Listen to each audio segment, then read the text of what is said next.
வணக்கம் மக்களே! நம்ம பாண்டியன் ஸ்டோர்ஸ் எபிசோட்ல இன்னைக்கு என்னாச்சுன்னு சொல்லி பார்த்தீங்கன்னா, நம்ம அரசி சரவணன் கிட்ட போய் பயங்கரமா அழுதுட்டு இருக்காங்க. "நீ எவ்ளோ நல்ல அண்ணன். ஆனா உனக்கு தான் இந்த மாரி வாழ்க்கையில ஆகணுமா? எனக்கு ரொம்ப கஷ்டமா இருக்கு." அப்படி இப்படின்னு சொல்லி பயங்கரமா அழுகுறாங்க. நம்ம சரவணன் ஆறுதல் சொல்லிட்டு இருக்காருங்க. ஆறுதல் சொல்லி முடிச்சோனே, "அரசி எனக்கு தனியா இருக்கணும்னு ஆசையா இருக்கு. தயவு செஞ்சு நீ வெளிய போய் அம்மா கூட இரும்மா." அப்படின்னு சொல்லி அனுப்பி விட்டுறாரு.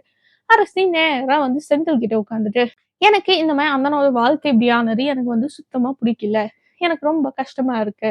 அவன் எப்படி அத தாண்டி வரப்போறான்னு கூட எனக்கு தெரியல. என்னோட பிரச்சனை வந்ததுல இருந்தே இந்த வீடு ஃபுல்லாவே எந்நேரம் உட்கார்ந்து அழுதுட்டு தான் இருக்காங்க. ஃபர்ஸ்ட் என்னால அழுதாங்க. அதுக்கப்புறமா நீ குவார்டர்ஸ்க்கு போயிட்டேன்னு சொல்லிட்டு அழுதாங்க. இப்ப சரவணன்னால அழுதுட்டு இருக்காங்க. நம்ம குடும்பத்துக்கு சந்தோஷமே இருக்காதா? அப்படிங்கிற மாரி அரசி பயங்கரமா உட்கார்ந்து ஃபீல் பண்ணிட்டு இருக்காங்கங்க. உடனே செந்தில் இருந்துட்டு இதுக்கெல்லாம் ரொம்ப ஃபீல் பண்ணாதம்மா அப்படின்னு சொல்லி சொல்றாங்க. நம்ம அரசி நீ இன்னைக்கு வந்து திரும்ப குவார்டர்ஸுக்கு போயிருவியா? இல்ல இங்க தான் இருப்பியா? தயவு செஞ்சு இங்க இருங்க அப்படிங்கிற மாரி நம்ம அரசி ஒரு சஜஷன் சொல்றாங்க. இத கேட்ட நம்ம செந்தில் இருந்துட்டு, நான் இன்னைக்கு போலம்மா. நான் உன் கூடயே இருக்கேன் அப்படிங்கிற மாரிலாம் சொல்லிட்டாரு.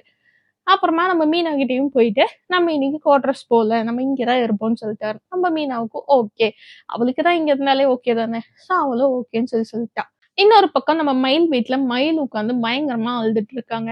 அங்க அவங்க அம்மா சாப்பிடுறதுக்கு கூப்பிட்டா கூட நம்ம மயிலு சாப்பிடுறதுக்காக போவே மாட்டேங்கிறா. "ஏன் இந்த மாரி பண்ற?" அப்படின்னு சொல்லி கேட்கும்போது, "எனக்கு எங்க வீட்டுக்கு போணும். எனக்கு இங்க இருக்கவே புடிக்கலங்கிற" மாரி சொல்றா. அவங்க தான் சேர்த்திக்க மாட்டேங்கிறாங்கல்லம்மா. நாங்க ஏதாச்சும் பண்ணி உன்னைய நாங்க அங்க சேர்த்தி வைப்போம் அப்படிங்கிற மாதிரி அவங்க அம்மாவும் சொல்றாங்க. "நீ இதுவரைக்கும் பண்ணதே போதும்.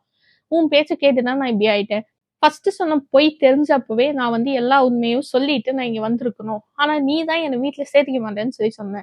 அதுக்கு பயந்து நான் எங்க போவேன்னு தெரியாம நான் உண்மையவே சொல்லாம விட்டுட்டேன். இப்போ உன் பேச்ச கேட்டனால நான் இந்த மாதிரி ஆயிட்டேன்." அப்படின்னு சொல்லி பயங்கரமா திட்டுறா. அவங்க அம்மாவ லெஃப்ட் அண்ட் ரைட் வாங்குறான்னு வைங்க. உண்மையெல்லாம் தெரிஞ்சு கல்யாணம் பண்ணலான்னு சொல்லி சொன்னேன். நீ தான் ஒழுங்கா கேட்கவே இல்ல. இந்த மாரி பொய் கல்யாணத்த பண்ணிட்டு நான் சந்தோஷமாவே இல்ல. அப்படின்னு சொல்லிட்டு நம்ம மயிலோட தங்கச்சியவும் கூப்பிட்டா ஒரு விஷயத்த சொல்றா. உனக்கும் நீ நல்லா படி, வேலைக்கு போ. நம்ப குடும்ப சூழ்நிலை எல்லாமே தெரிஞ்ச ஒரு பையனா வந்து சரின்னு சொன்னா மட்டுமே நீ கல்யாணம் பண்ணிக்கோ. இவங்க பேச்செல்லாம் கேட்டுட்டு, நீ பொய் சொல்லி கல்யாணம் பண்ணிக்காத தயவு செஞ்சு. அப்படி பண்ணா உன் வாழ்க்கையில நிம்மதியே இருக்காது. அப்படிங்கிற மாரி நம்ம மயிலு பயங்கரமா அட்வைஸ் பண்ணிட்டு இருக்காங்க. அது மட்டும் இல்ல. அம்மா, அப்பா பேச்சு எப்பவுமே கேட்கணுங்கிற அவசியமும் கிடையாது. அது மத்த நல்ல அம்மா, அப்பாக்கு. ஆனா இவங்களுக்கு இல்ல அப்படிங்கிற மாதிரி ஒரு விஷயத்தையும் சொல்றா. சொல்லிட்டு நான் ஏதாச்சும் பண்ணி அந்த வீட்டுக்கு போவேங்கிற மாதிரி சொல்லிட்டு இருக்கா. இன்னொரு பக்கம் நம்ம கதிர் பழனிவேல பார்த்து பேசுறதுக்காக போறாங்க.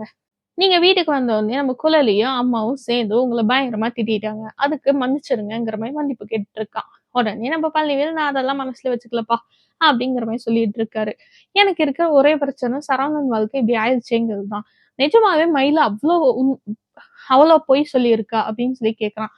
ஆமா நம்ம கதிர் இருந்துட்டு ஆமாங்க அப்படிங்கிற மாரி சொல்லிட்டு இருக்கான். உடனே நம்ம பழனிவேலு பேசாம சரவணன் காதலிச்ச பொண்ணு கூடயே கல்யாணம் பண்ணி வச்சிருக்கலாம்.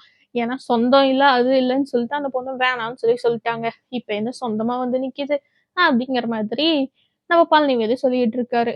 இன்னொரு பக்கம் பார்த்தா, நம்ம கோமதி, பாண்டியன், ராஜி எல்லாருமே நைட்டு தூங்கிட்டு இருக்காங்கங்க. அப்ப நம்ம கோமதி, ராஜி, மீனா எல்லாரும் கீழ படுத்துட்டு இருக்க, நம்ம கோமதி அவங்க மருமகள பார்த்து, "நீங்களும் இதே மாரி பொய்யெல்லாம் சொல்லியிருக்கீங்களாடி?" அப்படின்னு சொல்லி கேட்கறாங்க. நம்ம ராஜிக்கும், மீனாவுக்கும் ஒண்ணுமே புரியல. "ஏன் இப்படி கேட்கிறீங்க அத்த?" அப்படின்னு சொல்ல, "யார நம்புறதுன்னே எனக்கு தெரியல. நீயாச்சும் காலேஜ் படிச்சிருக்கியா ராஜி? நீயாச்சும் நிஜமாவே கவர்மெண்ட் வேல தான் பார்க்குறியா மீனா?" அப்படிங்கிற மாரி அந்த அம்மா கேட்டுட்டு இருக்குங்க. ஒரு ஒரு மருமக தப்பு செஞ்சா மத்தவங்களும் தப்பு செய்யணுங்கிற அவசியம் இருக்கா? ஆனா இவங்க இப்படிதான் கேட்கறாங்க. இவங்க இப்படிலாம் பேசிட்டு இருக்கிறத பார்த்து நம்ம பாண்டியனுக்கு பயங்கர கோவம் தான் வருதுன்னு வச்சுக்கோங்க. நாளைக்கு என்ன ஆக போகுதுங்கிறது நாளைக்கு பார்க்கலாம்.